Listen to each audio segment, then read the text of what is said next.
Okay, people, welcome back to another Fwoosh Quickie. And what is this, twice this week and then a big one over the weekend? Look at the stamina on us. And the stamina on Hasbro. I gripe about how much money we're dropping on this kind of stuff. Marvel Legends, Star Wars Black Series, but at the same time, I'm kind of enjoying the trickle out that they're doing right now. We get big reveals at Toy Fair, San Diego, New York, but then these smaller shows, and especially the European shows, I like one or two figures being shown. It keeps up interest. It makes it a little bit harder to focus on what we have in our hands right now. It's always, oh, but I want that. What? Even though it's one or two, it's just constant information. Can't gripe about that. And continuing that trend, today was the first day of Lucca Comics in Italy. Hasbro was there, they had their panel, and they showed off some new Marvel Legends and Star Wars Black Series. The first of them being the 6-armed Spider-Man. Now, we saw this last week at London. It's no surprise. I guess they accidentally put it in the case along with the next reveal.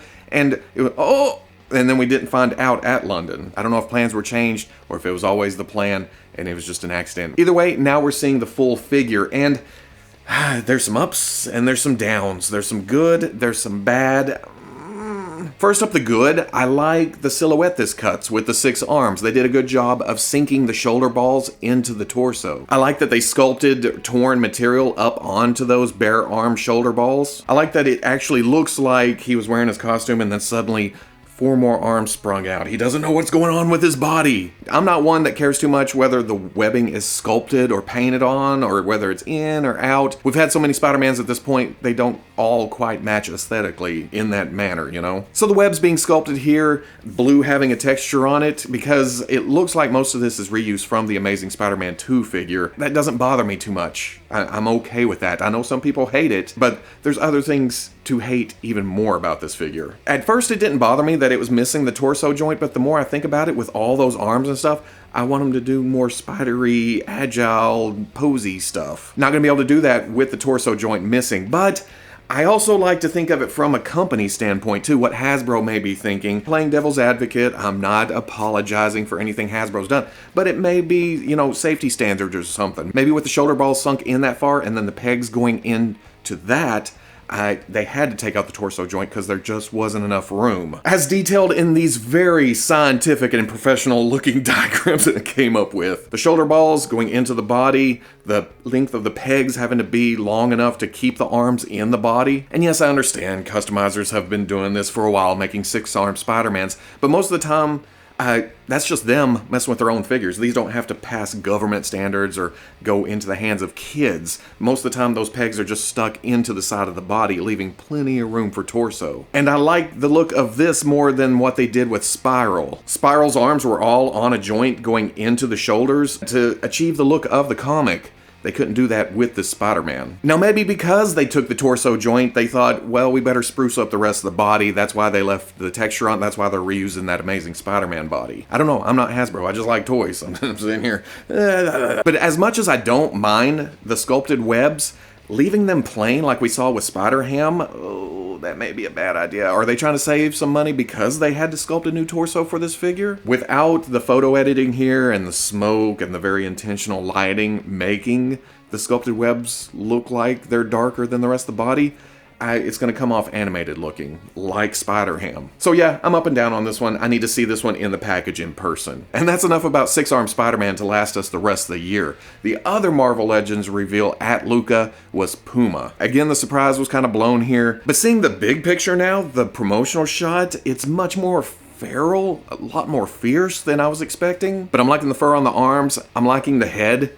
Even though it is screaming, I'm kind of hoping for a non-screaming head. I'm not expecting one, but I can hope, right? I can hope. And then the tufts of fur above the feet. Astonishing Beast confirmed! It just looks like an overall good figure. Except for this and Silver Sable coming makes me want, and I think I talked about this last week, Rocket Racer, Cardiac, all the 90s Spider-Man friends that ran around with him a lot. Now, at the end of the panel, they brought up, kind of teases for future reveals. There's the Brotherhood of Evil mutants from back in the day, old style, Scarlet Witch, Green, Quicksilver, Magneto, Toad. This kind of confirms a rumor that's been going around of a 3-pack of Scarlet Witch, Magneto, and Quicksilver. Hopefully that comes to fruition. I would dig an old school Magneto and Quicksilver, and then later do a vintage version of Quicksilver in the blue. Boom. 2 stones.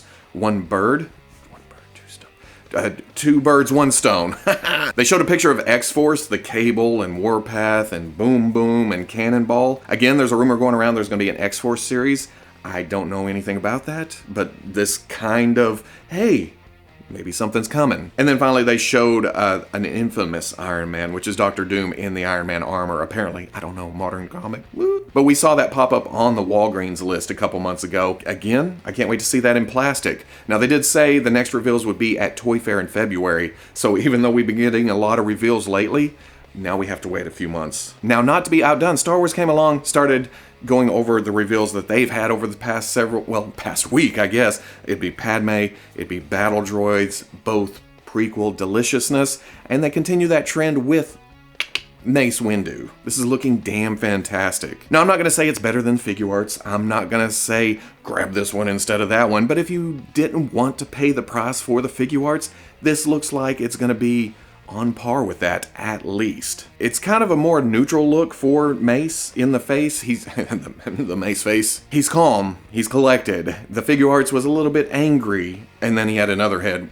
a little bit angrier. The body looks to be an all-new sculpt. At first I thought, oh, they're using the Qui-Gon Jinn body. It's not. It's got different sculpted details. It has a different tunic. It has a different belt. It comes with this purple lightsaber, and then it comes with a cloth robe. So if cloth isn't your thing, boom, take it off.